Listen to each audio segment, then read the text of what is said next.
Hello everybody, Sean Bonine here with another video. We're going to be running some N-scale stuff because I got a couple of new things. One of the new things I got since my previous N-scale video was a new cell phone. I've gone back to Samsung, so I know that this is going to do a good job recording the video, which we're going to do right now. Actually, we're going to switch off of the Panasonic camera, which I'm currently using right now to record this clip.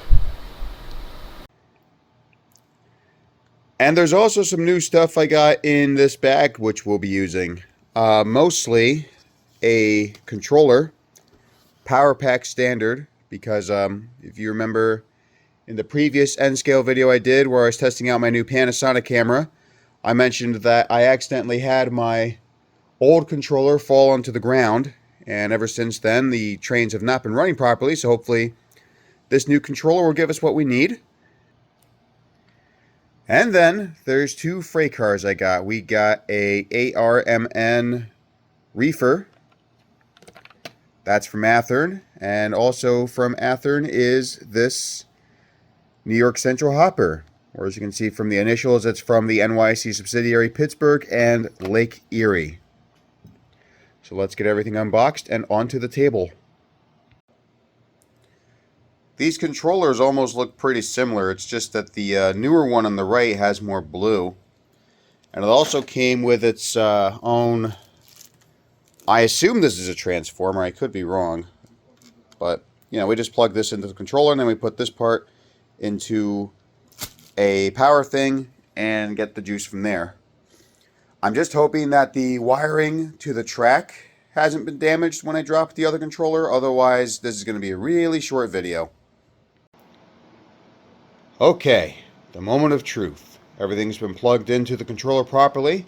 So let's see if our ACS64 can get enough voltage to go around the track with its 4 superliners.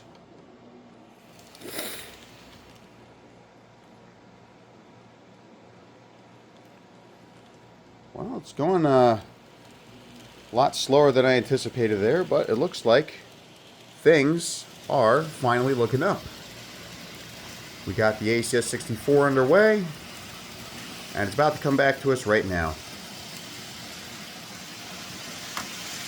I probably should have moved that yellow box further away from the rails. Oh, here's another new thing I got here, a Lego Nissan Skyline. As you can probably tell, this is more or less the theme of the video here, just showing off some new things. Now I'm happy that I got this. I'm also happy that I got this. Along with these two freight cars, which we will get out of their box and put onto a freight, evidently. And here's a couple more cars I acquired. I got a 1953 Cadillac Series 62 and a 1949 Ford Woody. Figured I'd get these two cars not just to be with the Corvette and GTO, but also to try and increase my die-cast collection in general. So interestingly, this Cadillac may look like the same size as the Ford, but this is actually a 143 scale die-cast model, whereas the Ford is 140.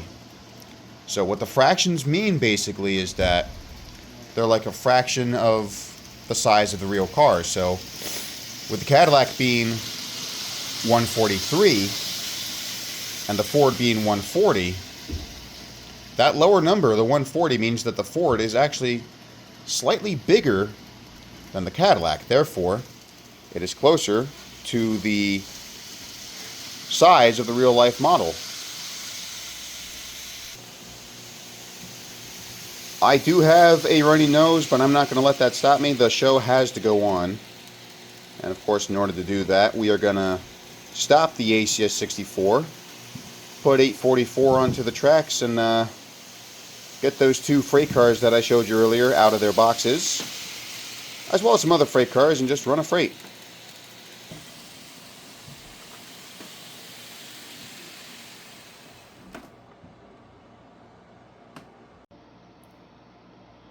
I almost forgot, there's actually also a few other things that I got new from Bachmann's website. I ordered this stuff online.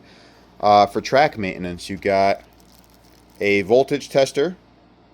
Now, everything I bought here said it was for HO scale. Well, actually, this says it's for like more than just HO, but when I was buying this, I had the HO scale layout in mind. But here it says it works for HO, S, OO, and N scale. Whoops. Dropped it. Good thing it fell between part of the couch as not on the floor. Track cleaners here. Well, actually, those are just spare pads. The track cleaner itself is in here. Everything, like I said, came from Bachmann's website, but the company you see here is called Prozis, Model Railway Accessories. And the reason I bring this up is because I was trying to run 844 like I said I would. And for some reason, that engine just does not want to go. It might be the track itself, because it still moves a little bit like you can see here. But it could also be the motor itself, if I can get it to a different track. It was doing this earlier. I don't know if it will now. And you're probably not going to be able to hear it because of the people walking around upstairs above me. But it stops here. I have the motor set to full throttle. Oh, never mind. It's going. What it did earlier, it had the headlight on, and I heard a humming sound from the motor, yet not a single wheel was turning. Looks like, however, that things are okay. So maybe it is the track. Maybe we should clean that prior to having this engine proceed with its run. We already have a track cleaner right here, but you can probably see it's been used for many, many years, and that's why I chose to get something new for once. Well, not for once, but you know, I've been meaning to get something to clean the tracks besides that. And now I can. But perhaps that's what the N stands for in N scale, with all this new stuff. New scale. Could be wrong, but just an interesting thought for all you people out there. Well, I just rubbed the entirety of this around the outer loop. Well, technically the only loop, because that second track there where the Dash 9 and its heavyweights are is technically a siding, because it comes back to the loop here. But nevertheless, this is all the stuff I cleaned off of it. I even used part of the back here. I probably should have read more about this before buying it, because I was a little concerned that part of the cleaner itself would get stuck on the track, because, you know, the material this is made out of. But nevertheless, this has done a pretty good job. Now I'm sure 844 won't have any trouble pulling her train.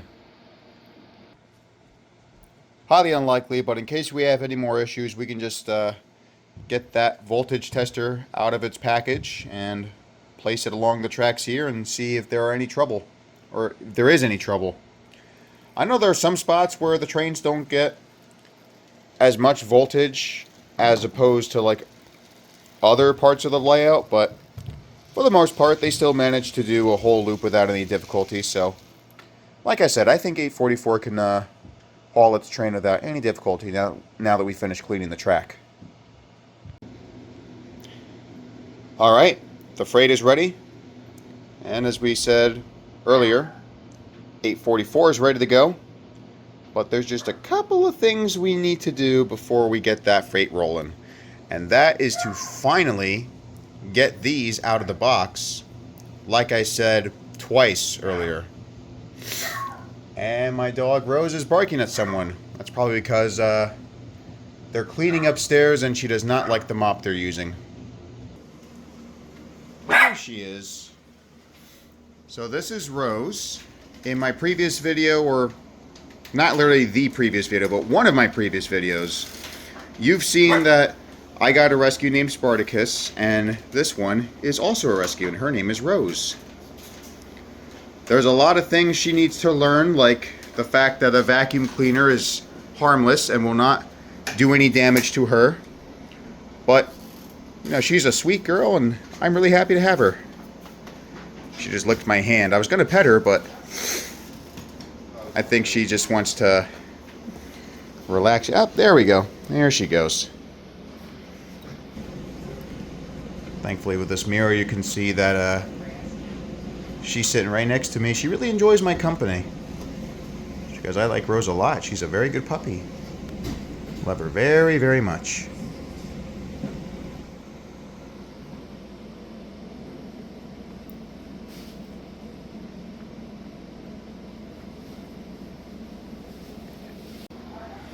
And here he is himself, Spartacus.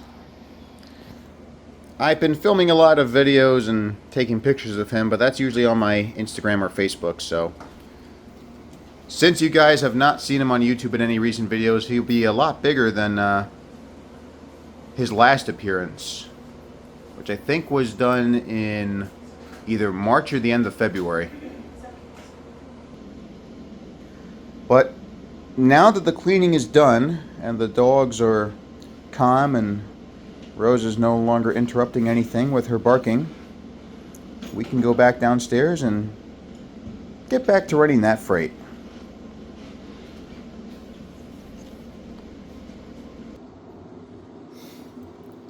One day, I'll get Rose down here to watch the trains go by. I've already done this with Spartacus, but he was not recorded during that event.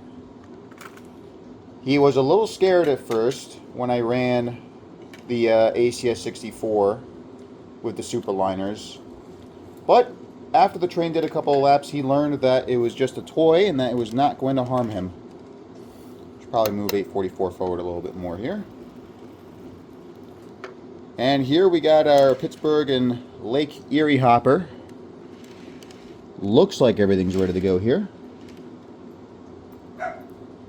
And now we got to get the reefer out of its box, but the problem is I'm using that to prop up my phone. And you can probably hear Spartacus barking again. He's upset because my mom went out shopping.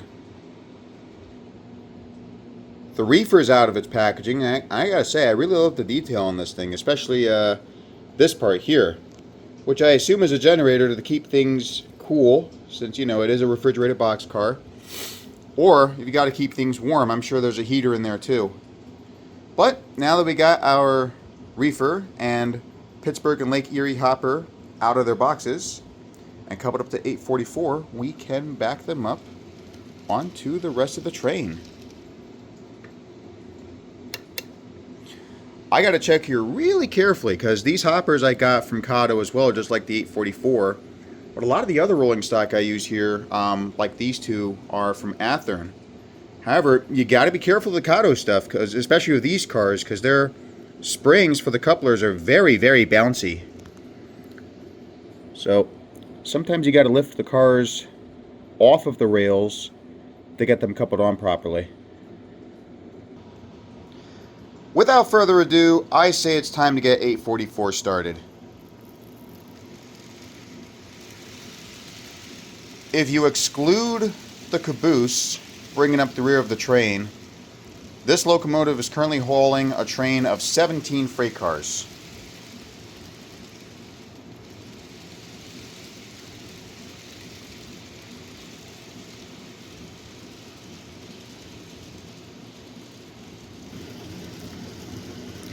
With a tractive effort of 63,000 pounds, I'm sure 844 in real life probably could pull a train exactly like this without any struggle. Now, it's highly unlikely that you would be able to get this combination of cars today, or at least with these various logos. Like, I've got a Northern Pacific car you might have noticed, a Delaware and Hudson car just passed by. And like I said earlier, that Norfolk and Western caboose. let's take a look at the other side of the layout, see how 844 is doing over there. I just had to admire that caboose, like I said earlier. Well, there she is, passing the Dash 9 with its 5 passenger cars, all heavyweights.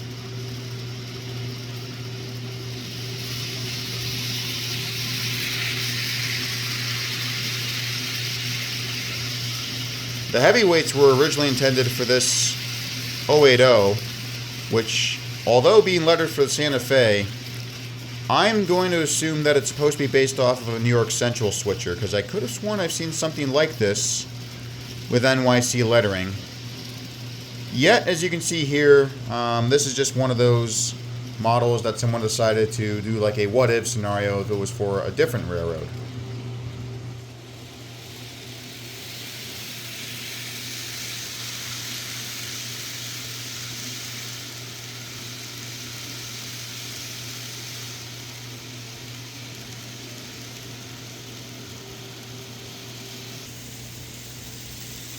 Here's another angle of the 844 passing the Dash 9, which I got undecorated on purpose. I've been meaning to do this a lot sooner, but this engine's going to be used for the character Panzer in a parody of a series I've written over the last 10 years called Trains.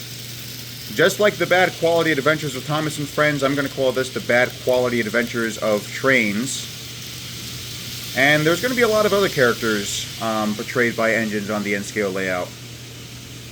I'll give you guys an update on that later, but for now, let's enjoy one last look at 844 before this video comes to an end.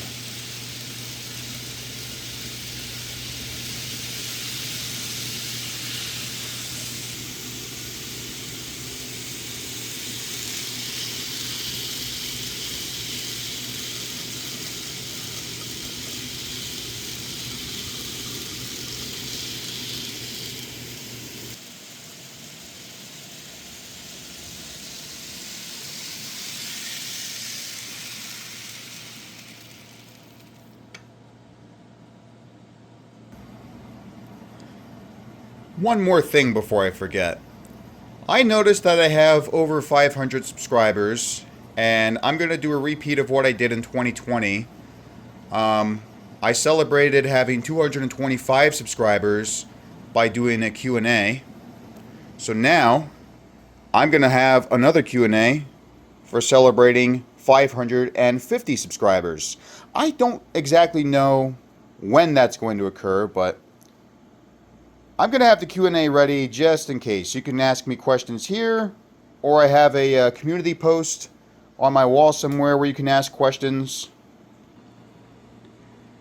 And you're also free to ask me questions on DeviantArt. Until then, you guys take care. Have a wonderful day.